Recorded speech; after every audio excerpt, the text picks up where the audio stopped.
Georges Seurat, Port-en-Bessin, avant-port, marée haute, 1888. Dans cette toile, Georges Seurat systématise le procédé utilisé 2 ans plus tôt à Honfleur. Il superpose des petits points de couleur au centre de touches plus larges. Si l'on zoome sur la toile, on se rend compte que les surfaces colorées sont constituées de multiples points. Georges Seurat cherche ainsi à échapper au principe de la synthèse soustractive. Dans la synthèse soustractive, chaque dépôt de peinture soustrait une certaine quantité de luminosité à la toile blanche. On se rend compte que les couleurs les plus claires sont le cyan, le jaune et le magenta. Ce sont les couleurs primaires. Si on mélange le cyan et le magenta, on obtiendra du bleu. Le bleu est plus foncé.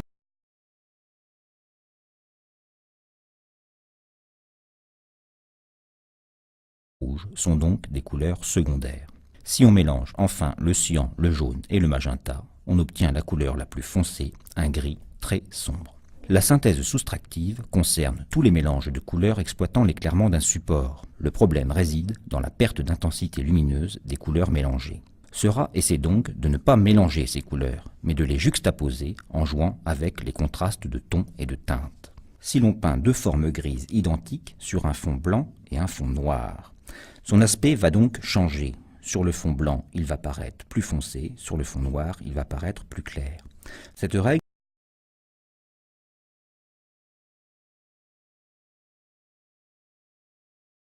est utilisée dans les procédés de reproduction photomécanique.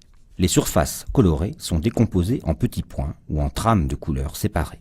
3 couleurs primaires plus le noir.